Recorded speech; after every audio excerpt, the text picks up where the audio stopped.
ধর্ষণের বিচার দাবিতে উত্তাল ঢাকা বিশ্ববিদ্যালয়, সরকারকে 24 ঘন্টার আলটিমেটাম। দেশের বিভিন্ন বিশ্ববিদ্যালয়ে শিক্ষার্থীদের বিক্ষোভ।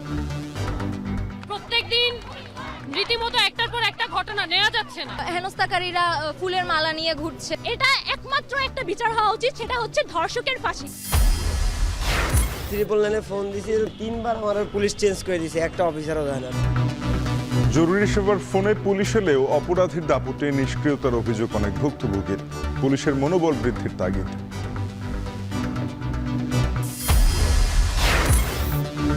সুনামগঞ্জের হাওড় অঞ্চলে দিনে দুপুরে জলমহালে মাছ লুটের অভিযোগ, প্রশাসনকে জানিয়েও মেলেনি প্রতিকার।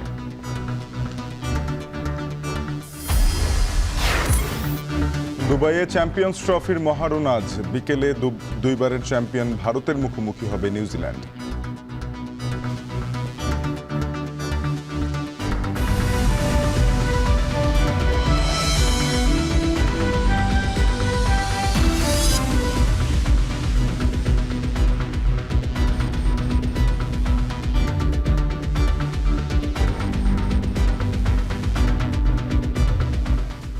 স্বাগত এখন বাজারে, পুরো আয়োজন জুড়ে সঙ্গে আছি আমরা দুজন, আমি সুমাইয়া রাত্রি এবং আমি তানজিম শাফিন।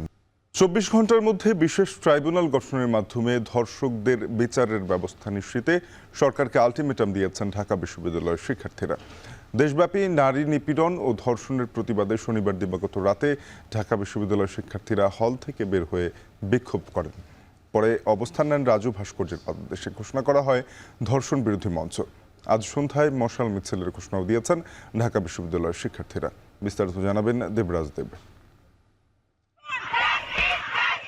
দেশব্যাপী নারী নিপীড়ন ও ধর্ষণের প্রতিবাদে শনিবার দিবাগত রাতে হঠাৎ করেই ঢাকা বিশ্ববিদ্যালয়ের সুফিয়া কামাল হলের নারী শিক্ষার্থীরা ধর্ষকের সর্বোচ্চ শাস্তির দাবিতে মিছিল নিয়ে বের হন। তাদের সঙ্গে একাত্মতা ঘোষণা করে ডক্টর মোহাম্মদ শহীদুল্লাহ হলের শিক্ষার্থীরাও যোগ দেন। এরপর হলপাড়া থেকে শিক্ষার্থীদের মিছিল বের হয়। এক পর্যায়ে শিক্ষার্থীরা রাজু ভাস্কর্যের সামনে জড়ো হন।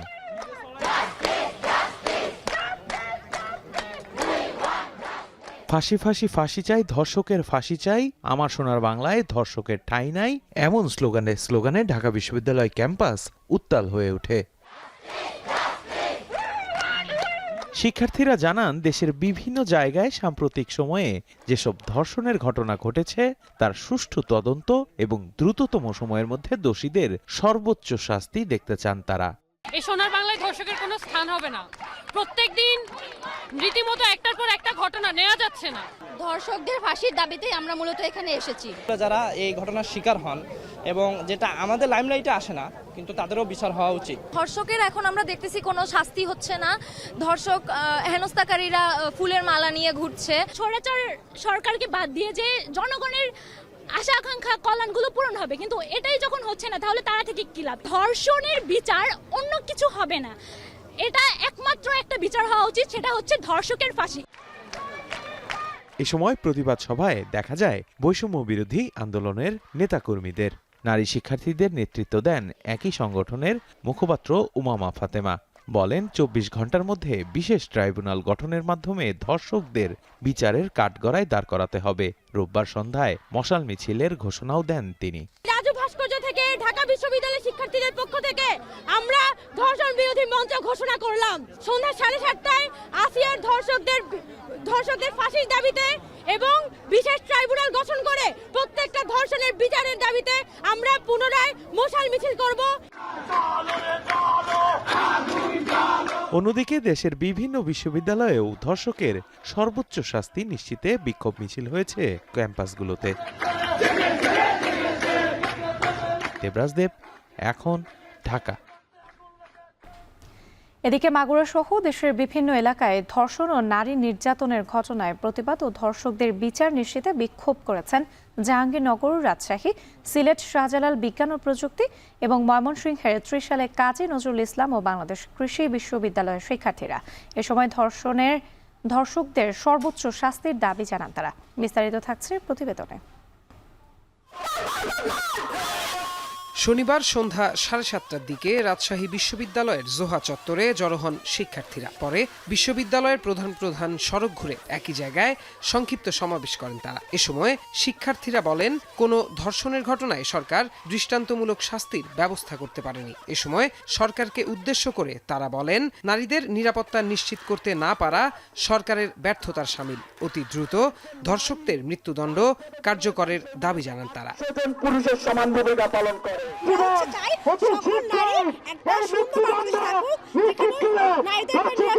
ধর্ষকের শাস্তি হবে জনসম্মুখে মৃত্যুদণ্ড, জনসম্মুখে তাকে ফাঁসি দিয়ে ঝুলিয়ে মারতে চাই আমরা। এমন দৃষ্টান্তমূলক শাস্তি হওয়া উচিত যাতে বাংলাদেশের কোনো নাগরিক এবং কোনো মানুষ যাতে নারীর উপর কুদৃষ্টিতে তাকানোর সাহস পর্যন্ত না পায়। ময়মনসিংহের ত্রিশালে জাতীয় কবি কাজী নজরুল ইসলাম বিশ্ববিদ্যালয়ে ধর্ষণের প্রতিবাদ ও ধর্ষণকারীদের দৃষ্টান্তমূলক শাস্তির দাবিতে বিক্ষোভ মিছিল করেছেন শিক্ষার্থীরা। শনিবার রাত 2:30টার দিকে প্রশাসনিক ভবনের সামনে থেকে মিছিলটি বের হয়ে ক্যাম্পাসের বিভিন্ন সড়ক প্রদক্ষিণ করে। এছাড়াও একই দাবিতে বাংলাদেশ কৃষি বিশ্ববিদ্যালয় ক্যাম্পাসে বিক্ষোভ মিছিল হয়। রাতে জব্বারের মোড় থেকে মিছিলটি শুরু হয়ে ক্যাম্পাসের বিভিন্ন সড়ক প্রদক্ষিণ করে। সিলেটের শাহজালাল বিজ্ঞান ও প্রযুক্তি বিশ্ববিদ্যালয়ের ছাত্রীরাও দেশব্যাপী নারীর উপর সহিংসতার প্রতিবাদ ও নিরাপত্তা নিশ্চিতের দাবিতে বিক্ষোভ মিছিল করেছেন। শনিবার রাত 2:30 থেকে 3টা পর্যন্ত এই কর্মসূচি পালন করেন তারা। মিছিলটি ছাত্রী হোস্টেল থেকে বের হয়ে বিশ্ববিদ্যালয়ের গুরুত্বপূর্ণ সড়কগুলো প্রদক্ষিণ করে প্রধান ফটক হয়ে গোলচত্বরে গিয়ে মিলিত হয়। এ সময় শিক্ষার্থীরা দেশের নারীসহ জনসাধারণের সার্বিক নিরাপত্তা নিশ্চিতের দাবি জানান। একই দাবিতে শনিবার দিবাগত রাত 1:30টার দিকে জাহাঙ্গীরনগর বিশ্ববিদ্যালয়ের বটতলা এলাকা থেকে একটি মিছিল বের করেন শিক্ষার্থীরা। মিছিলটি ক্যাম্পাসের বিভিন্ন সড়ক প্রদক্ষিণ করে প্রধান ফটক সংলগ্ন ঢাকা আরিচা মহাসড়কে গিয়ে অবস্থান নেয়। সেখানে শিক্ষার্থীরা রাত 2:30 থেকে 3টা পর্যন্ত মহাসড়ক অবরোধ করে রাখেন। এতে সড়কের 2 লেনে যান চলাচল বন্ধ হয়ে যায়। প্রত্যয় দাস, এখন। জরুরি সেবা 999-এ ফোন করলে পুলিশ আসে, কিন্তু অপরাধীর দাপটে নিষ্ক্রিয়তার অভিযোগ রয়েছে অনেক ভুক্তভোগীর। শতকের হিসেবে অভিযোগের মাত্র 3.38% পেয়েছেন 999-এর সহায়তা, যা বলছে খোদ পুলিশ বিভাগ। তাই কেউ কেউ জরুরি সেবার নম্বরে ভরসা না রেখেই সরাসরি চলে আসেন থানায়। আইন শৃঙ্খলা নিয়ন্ত্রণে পুলিশের ভীতি কিভাবে কাটবে সে পথ খুঁজছেন নিরাপত্তা বিশ্লেষকরা। বিস্তারিত এফরান আহমেদের ক্যামেরায় আরিফ হোসেনের প্রতিবেদন। দাও আছে না, ওইটা মনে করেন দাও নিয়ে আইসে আমার এলোপাতার কোবান শুরু করছে, রানে, পিঠে, পায়ে, হাতে। শরীরে আঘাতের চিহ্ন নিয়ে ভাটারা থানার সামনে অপেক্ষা করছেন দুবাই প্রবাসী রনি। ঠুনকো ঘটনা নিয়ে প্রতিবেশীর হামলার শিকার হয়েছেন তিনি। পরে ফোন দিয়েছিলেন 999-এ। পুলিশ ঘটনাস্থলে গেলেও অপরাধী আটক না করেই ফিরে আসেন। এখন দিচ্ছেন হুমকি। দেখছেন তো যায় আমার কোপাইছি কিভাবে, তো বাসার ভিতরে তো হুমকি চলতে আছে। 999-এ ফোন দিছি, 3বার আমার পুলিশ চেঞ্জ করে দিয়েছে, একটা অফিসারও যায় না। অনেকে 999-এ কল না দিয়েই সরাসরি চলে এসেছে থানায়। আমার বাচ্চাকে একজন একটা হুমকি দিয়েছে। এই জন্য কি ধরনের হুমকি দিয়েছে? ওই যে মেরে ফেলবে এই ধরনের আর কি হুমকি দিয়েছে। আমরা তারা শাসাইছি, এই জন্য। আমি একটু কথা বলে আসি। 999 সেবা দিয়ে প্রশ্ন করায় কিছুটা পাশ কাটিয়ে যাওয়ার চেষ্টা পুলিশের। কলটা আসার পরে আমরা রিসিভ করে তার ঠিকানা এবং সিটিজেনের সাথে কথা বলা হয়। ঠিকানা নেওয়ার পর সংশ্লিষ্ট এলাকায় যে অফিসার ডিউটি থাকে আমরা তাকে তাৎক্ষণিক জানাই দিই।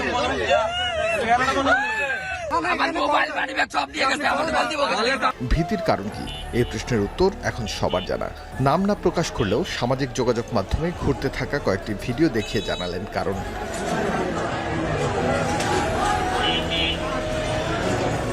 অনেকটা খোলামেলাভাবেই স্বরাষ্ট্র উপদেষ্টা পুলিশের উপর হামলার কথা জানালেন। দায় চাপালেন উচ্ছৃঙ্খল জনতার ঘাড়ে। বললেন, আইন শৃঙ্খলা বাহিনী ছাড়া কারো অভিযান চালানোর সুযোগ নেই। পুলিশের উপরেও আক্রমণ হচ্ছে। এইগুলি ক্ষেত্রে আপনারা জনগণকে একটু সচেতন করতে হবে। জনগণ এত উচ্ছৃঙ্খল হয়ে গেলে কিন্তু অনেক সময় সমস্যা হয়। মানে বাহিনী দিয়ে তো সবসময় কন্ট্রোল করা যায় না। জাতীয় এমার্জেন্সি সার্ভিসের অফিস ঘুরে জানা গেল এখন পর্যন্ত প্রায় 6 কোটির বেশি কল এসেছে 999-এ, যার মধ্যে 20,59,000 মানুষ সেবা পেয়েছে। জরুরি সেবা প্রার্থী কলের মধ্যে 83% পুলিশের সহায়তা চেয়েছে। এছাড়া 8% ফায়ার সার্ভিস ও 9% অ্যাম্বুলেন্স সহায়তা চেয়ে কল করেছে। অবান্তর কলের সংখ্যাও কম নয়। সামান্য ঘটনা একটু মারামারি দেখলো, দুজন কথা কাটাকাটি হচ্ছে, এটাকে অনেক বড় মনে করছে, পরেই 999 ফোন দিচ্ছে। এখন তো বর্তমান সময়ে মারামারিগুলো বেশি হচ্ছে, ছিনতাই বেশি হচ্ছে, ডাকাতি বেশি হচ্ছে, এই কলগুলো মূলত এখন বেশি।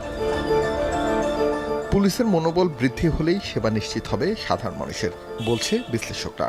999 ফোন করলে তারা অপরাধের বা পরিস্থিতি বিবেচনা করে আর যারা দায়িত্ব পালন করবেন তাদের সাথে যে কানেক্ট করে দেওয়া বা সংযোগ তৈরি করে দেওয়ার কাজটা তারা করে থাকেন। এখন তারা যদি দায়িত্বে অবহেলা করেন অথবা দেরি করে সেখানে উপস্থিত হন, আবার উপস্থিত হলেও যে অভিযুক্ত তার বিরুদ্ধে কোনো ব্যবস্থা গ্রহণ করছে না, যিনি ভিকটিম বা ক্ষতিগ্রস্ত হয়েছে তাকে সেবা দেওয়ার ক্ষেত্রে যেখানে পাঠানো দরকার বা যে ব্যবস্থাগুলো গ্রহণ করা দরকার সেগুলো যখন থাকে না, তখন এটি নানাভাবে প্রশ্নবিদ্ধ হয়ে পড়ে। আইনের শাসন নিশ্চিত না হলে দেশে শৃঙ্খলা ফেরানো কঠিন হবে বলে মনে করেন সাধারণ মানুষ। আরিফ হোসেন, এখন, ঢাকা। সুনামগঞ্জের হাওড় এলাকায় জলমহালে মাছ লুটের মহোৎসব। দিনে দুপুরে গেল 10 দিনে 10 থেকে 12 কোটি টাকার মাছ লুটের অভিযোগ উঠেছে। ইজারাদাররা স্থানীয় প্রশাসনকে জানানোর পরেও বন্ধ হয়নি লুটপাট। তবে পুলিশ বলছে যৌথ বাহিনীর সহায়তায় পরিস্থিতি নিয়ন্ত্রণের চেষ্টা চলছে।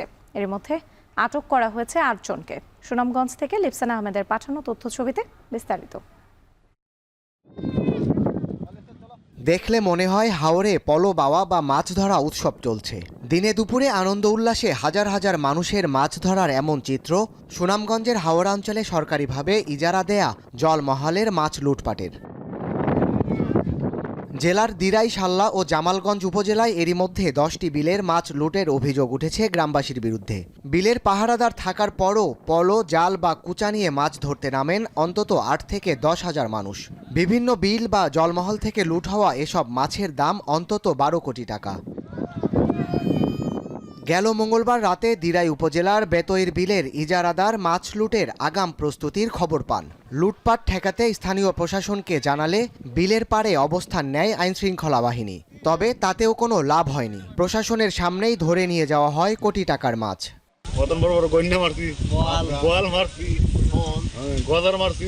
কেউ পাইছে না করে কোনো কথা না, সবে পাইছে। কেউ পাইছে না, এমন আছে খালি, আর কেউ কেউ মারছে আর কি।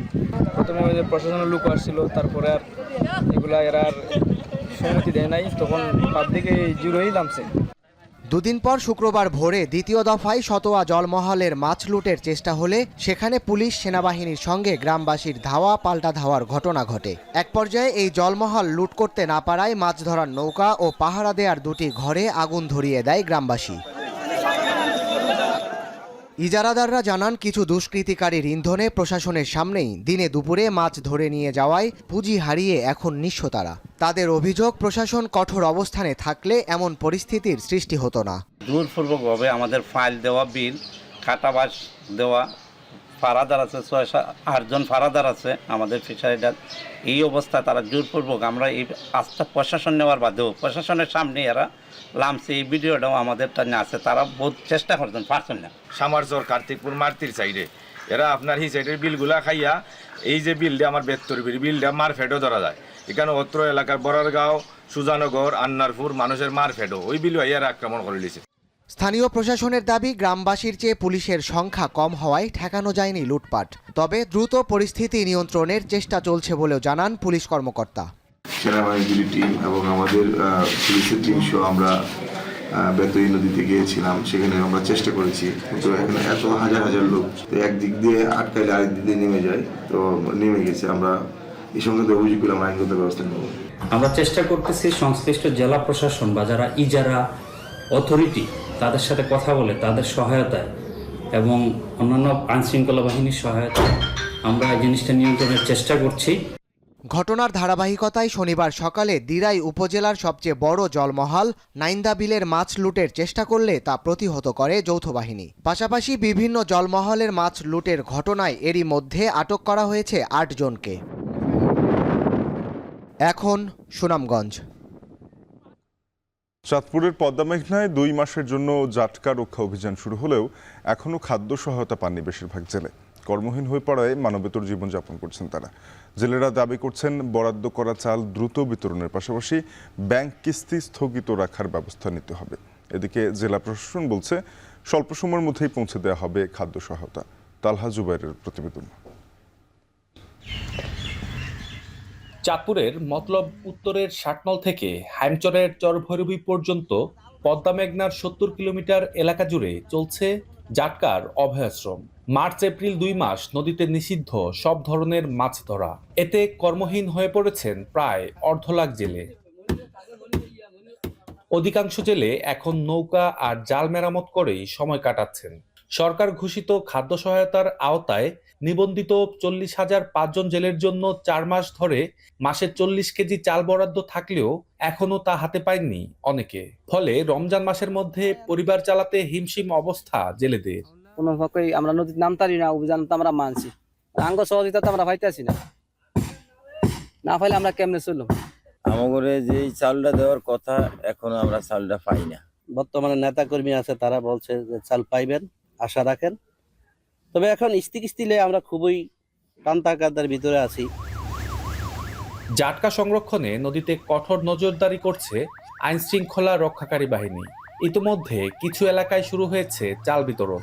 জেলা প্রশাসনের আশ্বাস, দ্রুতই নিবন্ধিত জেলেদের হাতে পৌঁছে যাবে খাদ্য সহায়তা। বেশ কয়েকটি ইউনিয়নে আমাদের জেলেরা এখনো চালটা পায়নি, কিন্তু অধিকাংশ জেলেরাই আমাদের চালটা পেয়ে গিয়েছে। আমি উপজেলা নির্বাহী অফিসারদের সাথে কথা বলেছি এবং আমাদের মৎস্য বিভাগের সাথে কথা বলেছি। তারা আসলে শিডিউল জটের কারণেই আসলে দিতে একটু বিলম্ব হচ্ছে। চাঁদপুরের নিবন্ধিত প্রায় ৪৪,০০০ জেলের মধ্যে এবছর ৪০,০০০ জেলে পাবে খাদ্য সহায়তা। তালহা জুবাইর, এখন চাঁদপুর। দেশের ৩৭ থেকে ৩৮টি সিমেন্ট কোম্পানির বিনিয়োগে গড়ে উঠেছে ৩০ থেকে ৩২,০০০ কোটি টাকার বাজার। অভ্যন্তরীণ চাহিদা মিটিয়ে অন্তত ৬ থেকে ৭টি দেশে সিমেন্ট রপ্তানি করা হচ্ছে। ব্যবসায়ীরা বলছেন প্রয়োজনের বেশি উৎপাদন সক্ষমতা রয়েছে। নিরবচ্ছিন্ন গ্যাস, বিদ্যুৎ, ব্যাংক ঋণ সুবিধা পেলে আরও এগিয়ে যাবে এই খাত। বিস্তারিত জানাচ্ছেন জাবেদ আব্দুল্লাহ। সড়ক, মহাসড়ক, ব্রিজ, কালভার্ট কিংবা নান্দনিক কোনো স্থাপনা, সব অবকাঠামোর নির্মাণেই অপরিহার্য সিমেন্ট। ১৯৪১ সালে এই অঞ্চলে প্রথম সিমেন্ট কারখানা স্থাপন করা হয়। সিলেটের ছাতক উপজেলার সুরমা নদীর তীরে আসাম বেঙ্গল সিমেন্ট কোম্পানি সে বছরই উৎপাদনে আসে।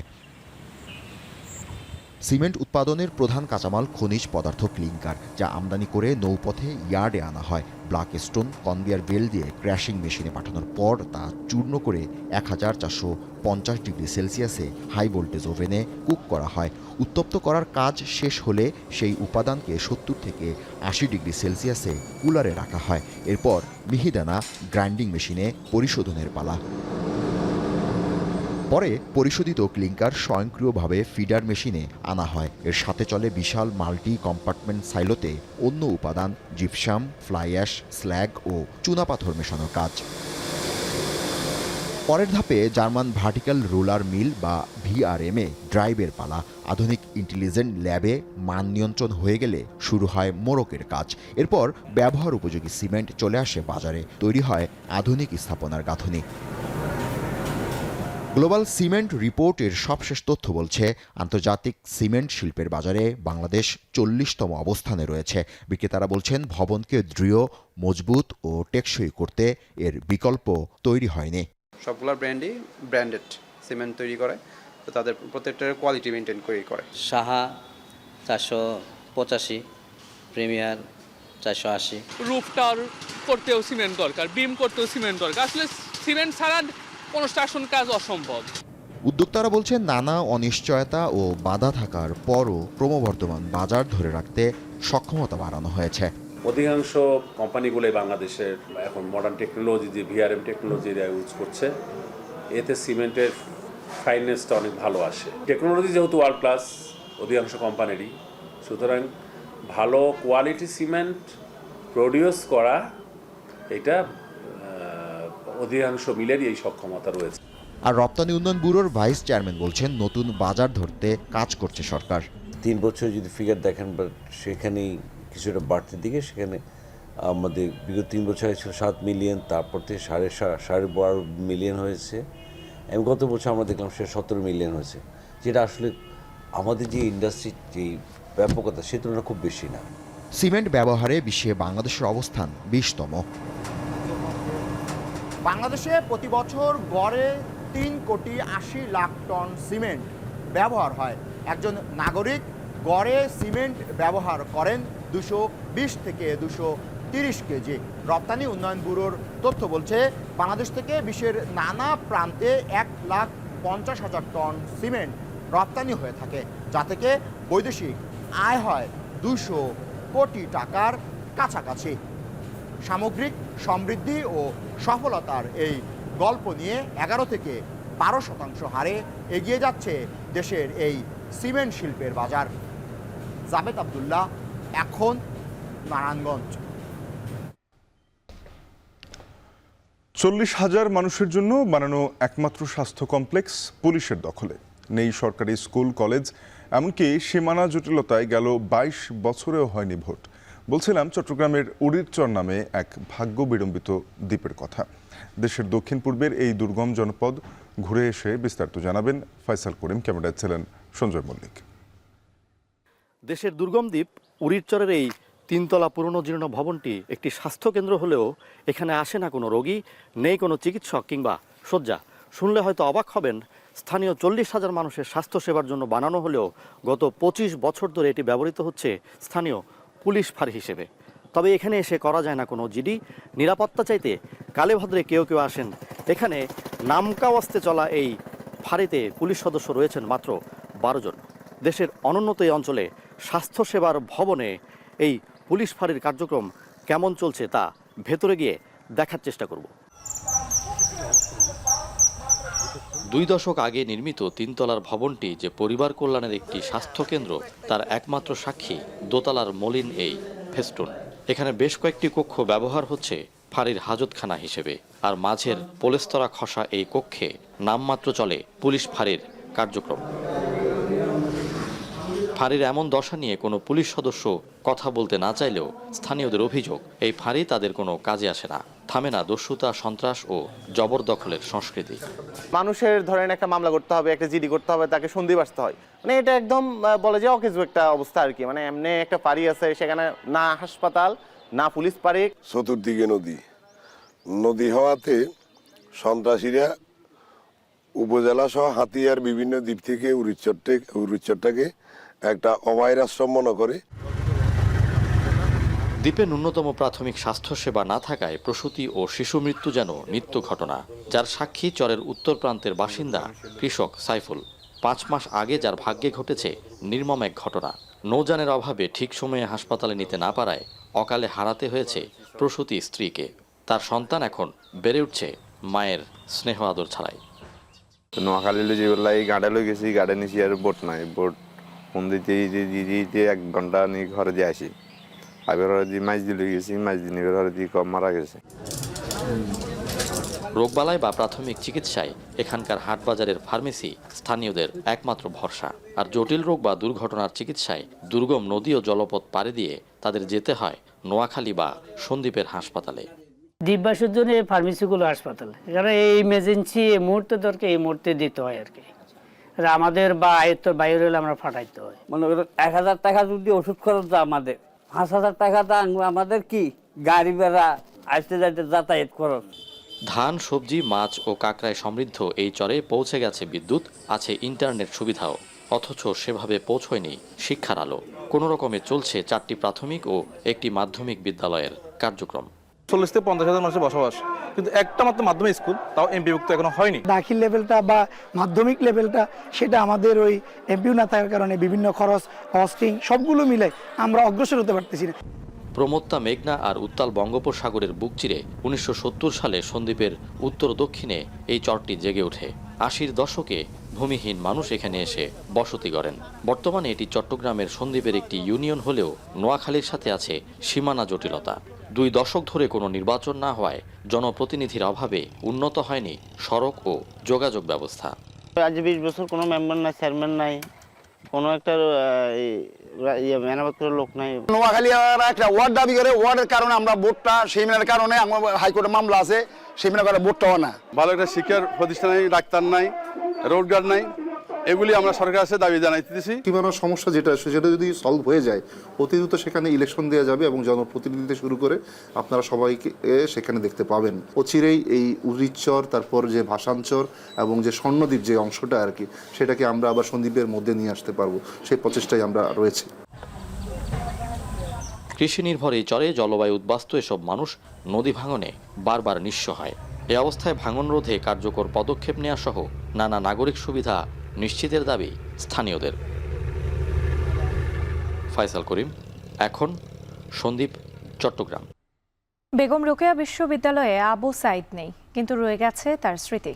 বিপ্লব পরবর্তী প্রথম বসন্তে আবু সাইদ শুধু তার সহপাঠীদের অন্তরেই নয়, আছে প্রতিটি ফুলে, পাখির কোলাহলে।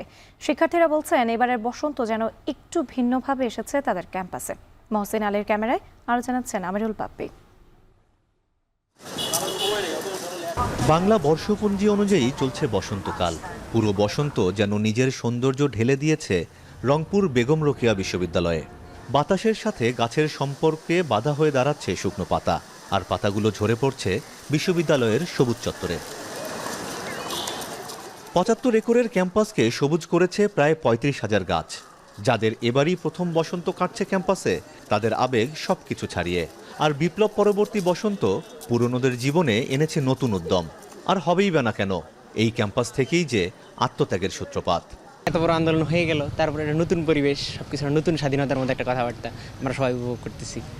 এটা ভালো লাগার অবশ্যই। এই সময়টা আমাদের খুবই ভালো লাগে, ক্যাম্পাসে যাইতে আসতে, ক্লাস করতে, বন্ধুদের সাথে হাঁটতে খুবই একদম মনোমুগ্ধকর দৃষ্টি আকর্ষণ করে।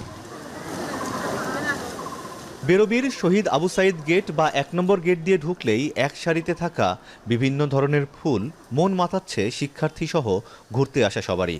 মেইন গেট, প্রশাসন ভবনের দুই ধারে এসব ফুল দেখলে যে কেউ আন্দোলিত হচ্ছেন বসন্তের ছোঁয়ায়। চারদিকে ফুল ফুটছে, তারপর হচ্ছে চারদিকে পরিষ্কার দেখা যায় যে বর্ষার সময় একটু কাদা থাকে, তারপর গাছপালা হয়, জঙ্গল হয়। তো এখন মোটামুটি ভালোই, যদিও একটু রুক্ষ, তো সেই সাথে বাতাস আছে, গাছে যদিও খুব একটা পাতা নাই। ক্যাম্পাস লাইফে অনেক কিছু নিয়ে আমাদের স্টুডেন্টদের ডিপ্রেশন থাকে, পড়াশোনা, কেরিয়ার। তো যখন ক্যাম্পাসে আসা হয়, এসব ফুল দেখে সত্যি মন অনেক আনন্দিত হয়, অনেক ভালো লাগে আর কি, মাইন্ডটা অনেক ফ্রেশ হয়ে যায়। হাজারো শিক্ষার্থীর মাঝে দেখা হয়ে যায় আবু সাইদের সহপাঠীদের সঙ্গে। তারা জানান ক্যাম্পাসে সবাই আছে, কিন্তু কে যেন নেই। তবে এবারের বসন্ত যেন একটু বেশি রঙিন তাদের কাছে।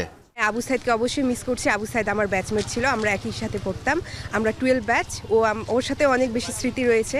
আবু সাইদ যেন হচ্ছে এই ক্যাম্পাসে এবার হচ্ছে ফুল, ফল, পাখি হয়ে যেন এই ক্যাম্পাসে ধরা দিয়েছে, এরকম মনে হচ্ছে। ও অনেক প্রকৃতি প্রেমী ছিল, আর বসন্তে আমি চাই ও মানে পাখি হয়ে মানে এই আমাদের ক্যাম্পাসে মানে উপস্থিত থাকুক। আবু সাইদ এর মধ্যে জাগ্রত আছে কিভাবে দেখেন আপনারা, প্রত্যেক দিন ক্যাম্পাসে বিভিন্ন ক্যাম্পাস থেকে বিভিন্ন স্টুডেন্ট বাচ্চারা আসে আবু সাইদকে দেখতে, স্মৃতি হিসাবে তারা এখানে আসে আবু সাইদ গেটে ছবি উঠাচ্ছে। এটা আসলে আমাদের দেখে বন্ধু হিসাবে মনে হচ্ছে যে আবু সাইদ আসলে একটা সার্থক, আমাদের দেশকে একটা নতুনভাবে চিনিয়েছে।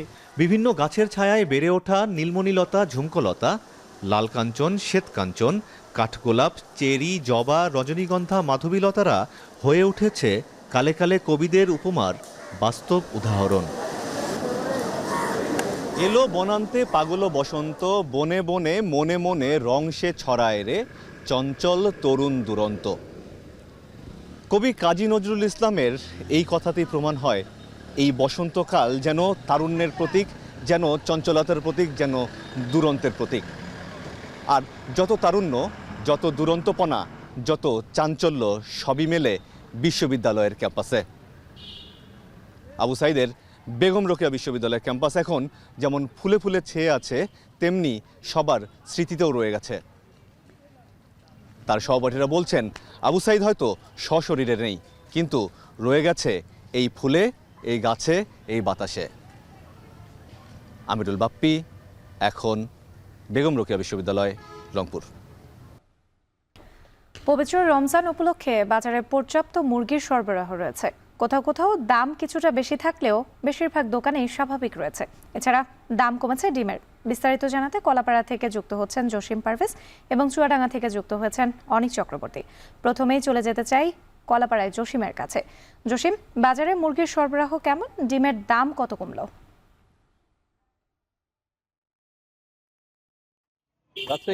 আসলে রমজান উপলক্ষে কিন্তু বাজারে মুরগির সরবরাহ বেড়েছে এবং দামটাও প্রকার ভেদে কিছুটা কমেছে। তো আজ আমি এখন দাঁড়িয়ে আছি কলাপাড়া পাইকারি মুরগি বাজারে। এখানে আজ সোনালী মুরগি প্রতি কেজি বিক্রি হচ্ছে 280 টাকা। এখানে প্রতি কেজিতে 40 টাকা কমেছে। এবং ব্রয়লার মুরগি তা আজ বিক্রি হচ্ছে 190 টাকা এবং সাদা কক বিক্রি হচ্ছে 300 টাকা কেজি। এছাড়া যে লাল কক রয়েছে তা বিক্রি হচ্ছে 330 টাকা কেজি। এছাড়া যে কালার বার্ড মুরগি রয়েছে তা আজ বিক্রি হচ্ছে 270 টাকা কেজি, যা 30 টাকা প্রতি কেজিতে দাম কমেছে। এবং এখানকার যে ফার্মের ডিম রয়েছে তা প্রতি হালি বিক্রি হচ্ছে 40 টাকা, তা প্রতি হালিতে 5 টাকা কমেছে। এছাড়া যে দেশি মুরগির ডিম তা প্রতি হালি বিক্রি হচ্ছে অপরিবর্তিত অবস্থায় 70 টাকা হালি এবং দেশি হাঁসের ডিম তা বিক্রি হচ্ছে প্রতি হালি 70 টাকা, তাও অপরিবর্তিত অবস্থায় রয়েছে। তো এখানকার যে ব্যবসায়ী রয়েছেন তাদের সঙ্গে আমরা কথা বলেছি, তারা বলেছেন যে বাজারে মুরগির সরবরাহ যথাযথ থাকলেও কিন্তু ভোক্তার পরিমাণ কম থাকায় দাম তারা কমে বেচা বিক্রি করছেন। এছাড়া যে ডিম তা কিন্তু এখানে ভোক্তার চাহিদা কম থাকায় ডিমের দামও কমেছে। এছাড়া যে ব্যবসায়িক যে মুরগির যে উৎপাদনকারী প্রতিষ্ঠান রয়েছে তাদের সঙ্গে আমরা কথা বলেছি, তারা বলেছে যে বাজারে যে খাবারের যে দাম এবং মুরগি উৎপাদনের যে খরচ সেইগুলোর সাথে সমন্বয় করে তাদের উৎপাদনে যেমন বাজারে যে দর দাম পাচ্ছে তাতে তাদের সংকুলন হচ্ছে না। তবে রমজান উপলক্ষে তারা কিন্তু কিছুটা কম মূল্যে বাজারে মুরগি এবং ডিম বেচে বিক্রি করছেন। এছাড়া যে খুচরা পর্যায়ে যে ভোক্তা রয়েছে তারা বলছেন যে রমজান উপলক্ষে যে এই মুরগি এবং ডিমের দাম কমেছে তাতে তাদের একটু স্বস্তি এসেছে এবং বেশি এখানকার যে অন্যান্য যে ভোক্তা রয়েছে তারা বলছেন যে মাছ মাংস উপরে তারা একটু আগ্রহ কম, কেননা এই রোজাকে কেন্দ্র করে তারা সবজি সহ অন্যান্য শাক সেগুলো বেশি চাহিদা রয়েছে এমনটি নিশ্চিত করেছে। সে কারণেই ডিম মুরগি এবং মাছের উপরে একটু চাপ কম রয়েছে, দামটাও কিছুটা প্রকারভেদে কমতে শুরু করেছে। তো এখানকার যে ভোক্তা রয়েছে তাদের আরো প্রত্যাশা যে হয়তো রোজার শেষের দিকে মুরগির ডিমের দাম আরো বাড়তে পারে, কেননা ঈদ যতই সন্নিকটে আসবে ততই মাছ মাংস এবং মুরগির ডিমের দাম বাড়তে পারে, এমনই শঙ্কার কথা জানিয়েছে খুচরা ভোক্তারা। এই ছিল আমার কাছে সবশেষ রাত্রি। এবার যেতে চাই চুয়াডাঙ্গায় অনিকের কাছে। অনিক, ব্রয়লার মুরগি কেজিতে কত দামে বিক্রি হচ্ছে এবং মাংসের দাম নিয়ে ক্রেতারা আসলে কি বলছেন?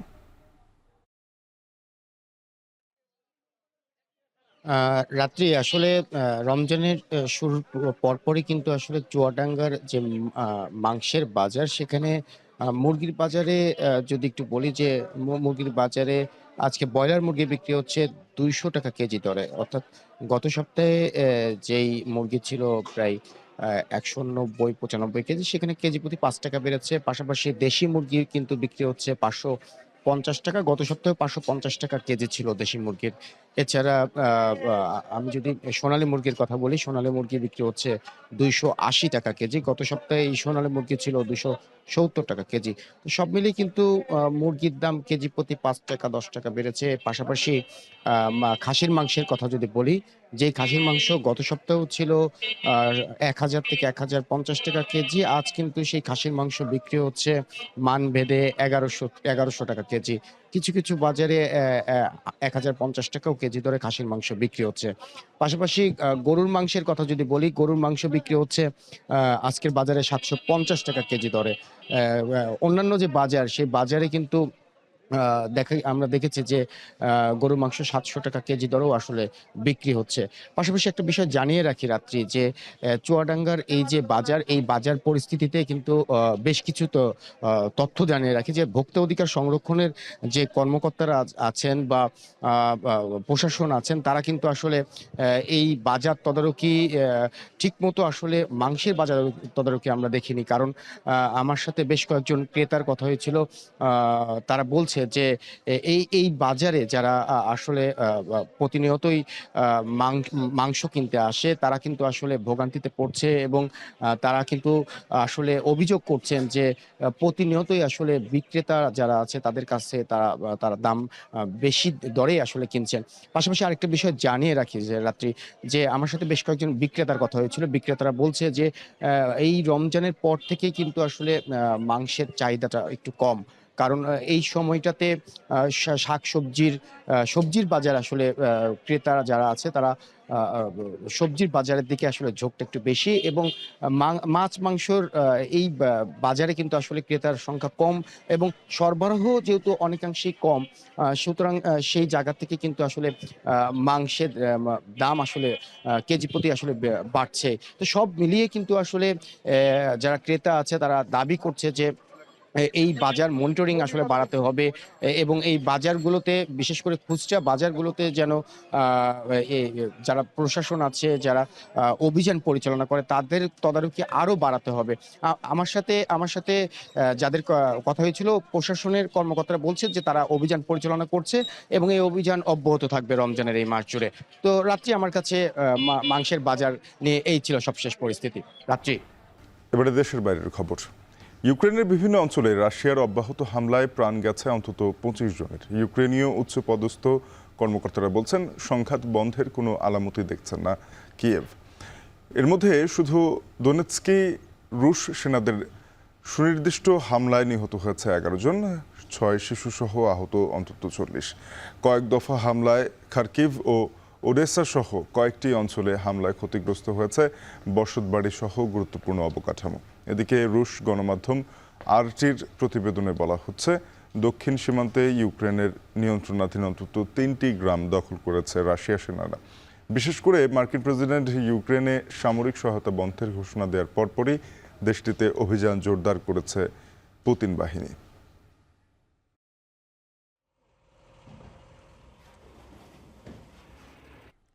ওআইসির পর গাজা পুনর্গঠনে মিশরের দেয়ার প্রস্তাবে সমর্থন দিয়েছে ইউরোপের 4 দেশ, ফ্রান্স, জার্মানি, ইতালি ও যুক্তরাজ্য। শনিবার জেদ্দায় ওআইসির জরুরি বৈঠক শেষে এই প্রস্তাবকে স্বাগত জানিয়ে যৌথ বিবৃতি দিয়েছে ইউরোপের 4 দেশের পররাষ্ট্র দপ্তর। প্রস্তাবনা অনুযায়ী 5 বছর মেয়াদে এই পরিকল্পনায় খরচ হতে পারে $5,300 কোটি। পাশাপাশি এই প্রস্তাব অনুযায়ী ফিলিস্তিনিদের অন্য কোথাও স্থানান্তরের প্রয়োজন নেই। প্রতিক্রিয়ায় ওআইসি সমর্থিত এই প্রস্তাবের ঘোর বিরোধিতা করেছে যুক্তরাষ্ট্র ও ইসরায়েল। এর আগে গাজা পুনর্গঠনে ফিলিস্তিনিদের জোর করে জর্ডান ও মিশরের সরিয়ে দেয়া নিয়ে প্রস্তাব দিয়েছিলেন মার্কিন প্রেসিডেন্ট ডোনাল্ড ট্রাম্প। বৈঠকে ট্রাম্পের এই দখলদার মনোভাবের নিন্দা জানিয়েছেন আরব লীগের নেতারা। এমন প্রেক্ষাপটে গাজায় অস্ত্রবিরতির দ্বিতীয় ধাপের আলোচনায় যোগ দিতে সোমবার কাতারের দোহায় যাচ্ছে ইসরায়েলের বিশেষ প্রতিনিধি দল।